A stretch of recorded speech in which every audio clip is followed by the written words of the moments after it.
ए देवर बबुआ का हो? बड़ा परेशान है हो। कैसन परेशान हो बताइबू अपन परेशानी तब तो समझ। ई मोटाई हमारे जान का आफत बन गई।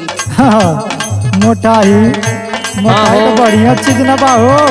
बा बौरा सोचा तनी कम करे के कुछ तो तू बतियावत रहा ऐसे। ला या तू कम मत करावा केहू देखे कहीं पहलवान न हो। सुना सुना हमार बात। सुनावा उठल बैठल अपार भैला मार। सुनावा का कहते तोरो दुख सुन ले। दावा करके गईले हमरो मनया घारी देवरू।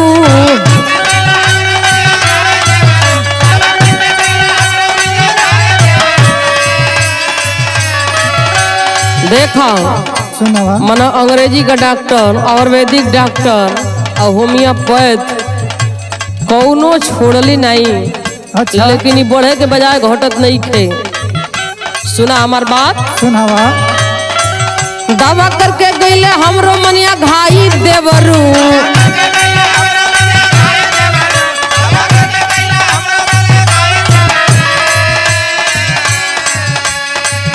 दावा करके गईले हमरो मनिया घाई देवरू। कम ना होखे तनको, कम ना होखे तनको दहिया के मोटाई देवरू।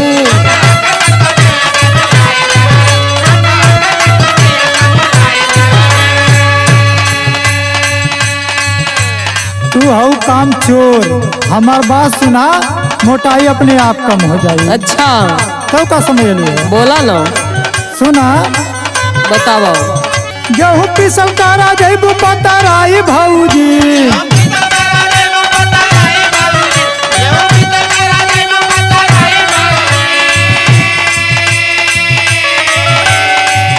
गेहूँ पिसल तारा जैबू पतराई भौजी। बिना पैसा का बताइला दवाई भौजी।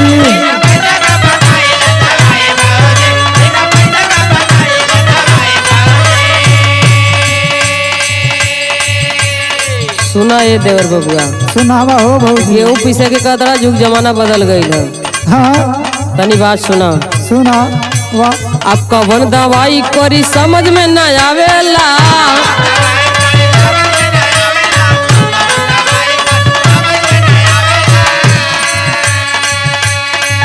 अरे जल्दी उठ न पाई हमके सब ही लजवावेला। लजवाइबा न करी।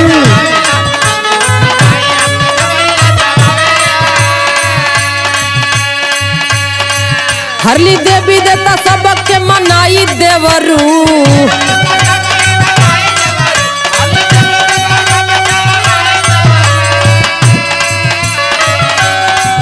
हरली देवी देता सबके मनाई देवरू। कम ना होला तनको, कम ना होला तनको, कम ना होला तनको दहिया के मोटाई देवरू।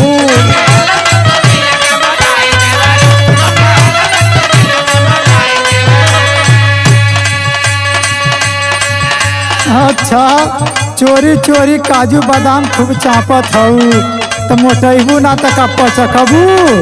सुनत हऊ? सुनत है हो? सुना बोला ना। दिन दिन मोटा जालू बड़ी परेशानी।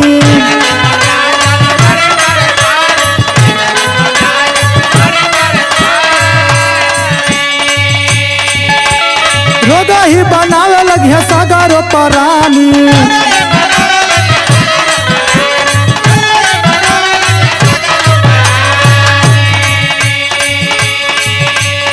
सुनत हऊ? हाँ हो सुनत तनी बोला। जतावा डोलावा टक फैलाई भौजी।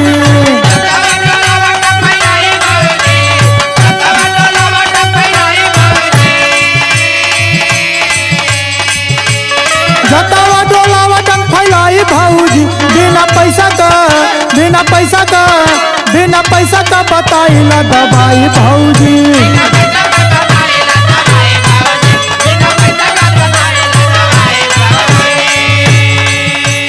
शरीर हमके एको परख चले नहीं देले।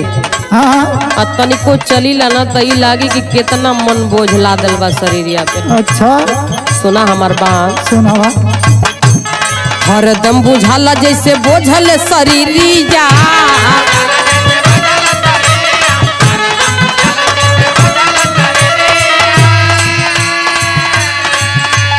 दिन रात एक फिक्रिया।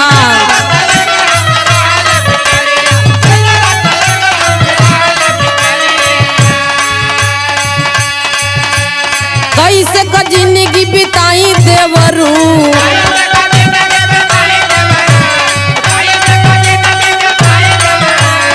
अरे कैसे क जिंदगी बिताई देवरू। कम ना होला तनिको, कम ना होला तनिको, कम ना होला तनिको देहिया के मोटाई देवरू।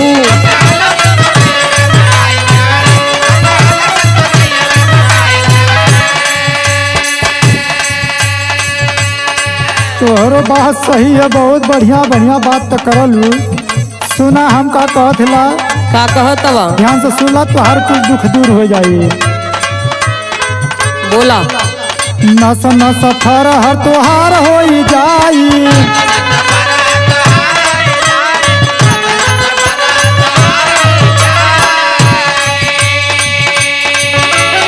एक बेर भौजी तू देखाया जमाई।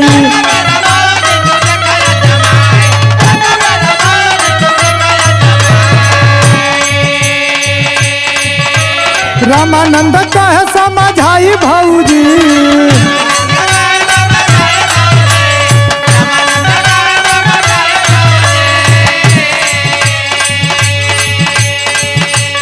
रामानंद कहे समझाई भौजी।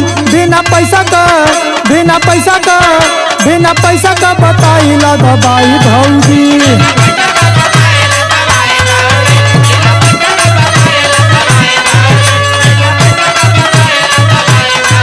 कम ना होला तनिको देहिया के मोटाई देवरू। जो किसन करा जइबू पतराई भौजी। कम ना होला तनिको देहिया के मोटाई देवरू। जो किसन करा जइबू पतराई भौजी। कम ना होला तनिको देहिया के मोटाई देवरू। हो कुल कोशिश करके हार गईली। पतराई जइबू, मेहनत करा।